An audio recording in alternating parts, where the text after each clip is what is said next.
মা না থাকলে কি করি কি হবে।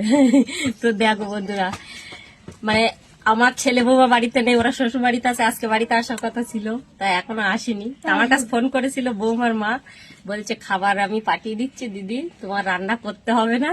তো আমি এখন বাড়ি এসে মার পুরো সব পরিষ্কার করে সব কেচে কুচে কমপ্লিট করলাম। তো আমি এখনো চান করিনি।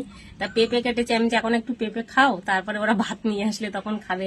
কিন্তু আমি তো বলিনি যে ওরা ভাত নিয়ে আসবে। তুমি কি খাও মা, তুমি কি খাও মা? আমি বলছি খাবো না, আমি না খেয়ে থাকবো। তুমি কি খাবে? বলছে আমি ওইভাবে থাকবো। তো আমি কি খাবো সেই চিন্তায় মাথা খারাপ, আর উনি কি খাবে সেই চিন্তা আমার মাথা খারাপ। তো আমি পেঁপে নিয়ে এসছি কেটে, এনে খাও, পাকা পেঁপে এখন খাওয়াবো। খাইয়ে তুমি এখন শুয়ে থাকবে, আমি নদীতে যাব চান করতে। তো আমার পায়ে প্রচন্ড ব্যথা, ব্যথা কিছুতেই যাচ্ছে না। তো আমার ছেলে তো ফিজিওথেরাপি শিখেছে, বলছে মা ওই নদীতে গিয়ে সাঁতার কাটো তুমি।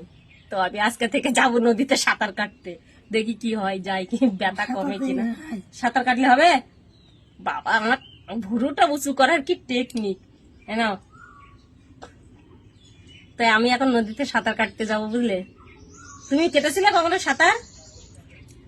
কেটেছিলে? পারো সাঁতার কাটতে? বাবা আমার শাশুড়ি মা সাঁতার কাটতে পারে নাকি? সাঁতার কেটে কি ওই মাঠে যেতে? মাঠে ওপারে যেতাম, এপারে আসতাম। ওপারে যেতে এপারে আসতে? হ্যাঁ। বাবা তাহলে তো তোমার তো গায়ে হেভি জোর ছিল। নাতালি গাছ হতে হতাম, তার হতি না, আর এখন পড়ে গেছে।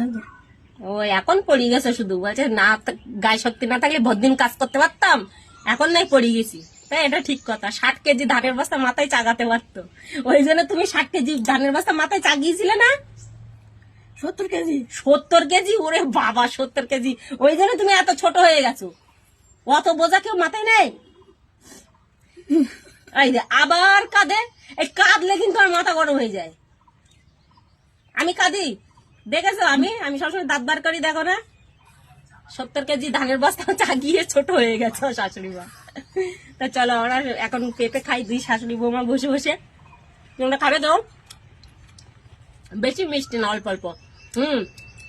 আমাদের গাছের পেঁপে, কালকে আমি পেরেছিলাম। আবার বলে পেঁপের দানাগুলো রেখে দেবে, আর কি করে খোলা দিতে হয় আমি শিখিয়ে দেবো। আবার কাউকে বলবে না কি করে খোলা দিতে হয়, তুমি শিখে নেবে।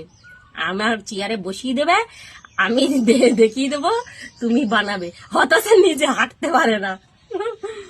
এবারে কি করে যাবে খোলা দিতে পেঁপের দানা? আমি ছাদে দিয়ে এসছি, আমি চাগিয়ে নিয়ে যাবো, এখানে চেয়ারে বসে বসে দেখিয়ে দেবে, আমি খোলা দেবো।